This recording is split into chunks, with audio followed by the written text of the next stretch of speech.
সবাই কেমন আছো? আমি ভালো আছি।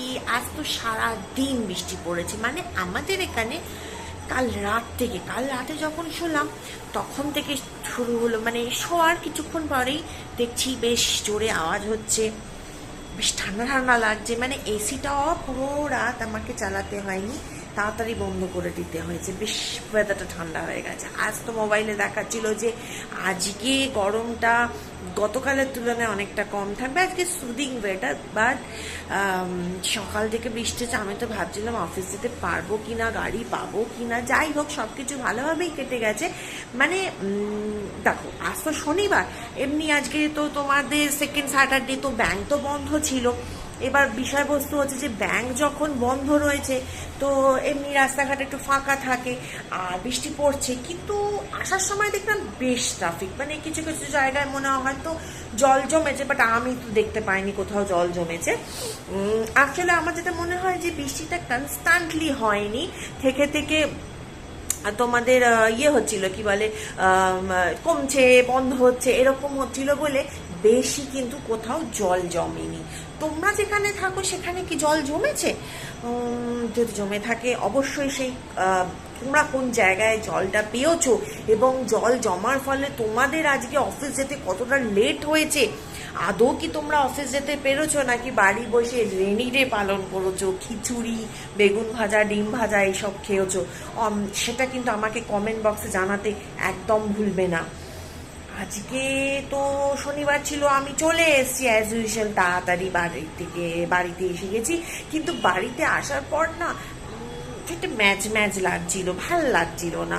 আসলে চারধারে বর্ষা সিজন, মানে বৃষ্টি বৃষ্টি আমার আবার একদম ভালো লাগে না। জানি না কবিরা আবার বৃষ্টি দেখে কি করে এত কবিতা লেখা, আমার তো আবার সেগুলো হয়ও না, আসেও না, এইটা একটা ব্যাপার। তোমরা এখন সবাই কি করছো? আমাদের বাড়িতে কিন্তু আজকে সন্ধেবেলা চায়ের সাথে জাকিয়ে মা কিন্তু একটা বিশাল চমক দিয়েছে। মা একটা সারপ্রাইজ দিয়ে দারুণ একটা পকোড়া বা পকোড়ি যাই বলো সেটা বানিয়েছিল।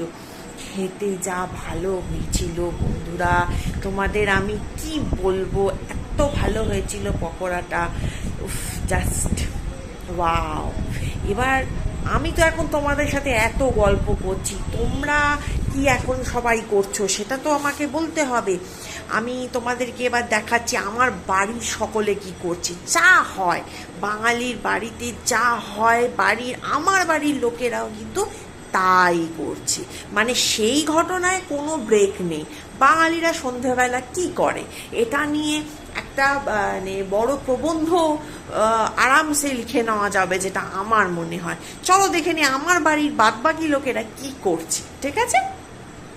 সকলের বাড়িতে সন্ধেবেলা যা হয় আমার বাড়িতেও তাই হচ্ছে, সবাই কিন্তু টিভি দেখছে।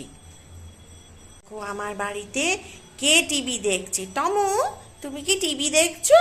বন্ধুদের বলে দাও তো তুমি কি টিভি দেখছো, টিভিতে কি কি দেখছো, তুমি কি দেখছো একটুখানি বলো দেখি, সবাইকে হাই বলে দাও। ওর একদম হাই বলার কোনো ইচ্ছে নেই, ও এখন ঘুমোচ্ছে সোফার মধ্যে। তোমরা তাহলে দেখলে আমার বাড়িতে সন্ধেবেলা গিয়ে কি করছে, নিশ্চয়ই দেখলে। যদিও সে তোমাদের সাথে একটুও বন্ধুত্ব বা হাই বলতে ইন্টারেস্টেড ছিল না, কিচ্ছু করার নেই, তার এখন শীত শীত লাগছে। অ্যাকচুয়ালি কি জানো তো, আমাদের মতন ওদেরও শীত করে, ওদেরও গরম হয়, যদিও ওদের গায়ে লোমটা বেশি, আমাদের তুলনায় ওদের গরমটা কিন্তু বেশি হয়। কিন্তু ওয়েদারটা যেহেতু ঠান্ডা ঠান্ডা হয়ে গেছে বৃষ্টি পড়ার ফলে, তাই সেজন্য ওরও একটু শীত শীত লাগছে। এমনিতে তো ও মাটিতে শুয়ে থাকে, আজকে আমি খুব বকেছি যে না এই ঠান্ডাতে মেঝেতে শুস না, এই বলাতে ও এখন সোফার মধ্যে আমার বাবা মার সাথে বসে মন দিয়ে টিভি দেখছে। আর তোমরা এখন কি করছো সেটা কিন্তু আমাকে এখনো জানাওনি, অবশ্যই আমাকে আমার কমেন্ট বক্সে জানাবে তোমরা শনিবার সন্ধ্যায় এই বৃষ্টিমুখর দিনে কি করছো। তোমরাও কি পকোড়া বা পকোড়ি খাচ্ছ, নাকি অন্য কিছু করছো, কোথাও আউটিং গেছো, শপিং গেছো, নাকি এখনো অফিস থেকে ফেরোনি, নাকি এখনো অন দি ওয়ে আছো, অবশ্যই জানাবে। কিন্তু তার তার সাথে সাথে যেটা একদম ভুলবে না সেটা হলো সাবস্ক্রাইব করতে। আর যদি তোমাদের আমাকে ভালো লাগে তাহলে লাইক আর তোমার জানাশোনা লোকজনদের সাথে শেয়ার করতে কিন্তু একদম ভুলবে না। ততক্ষণ টাটা।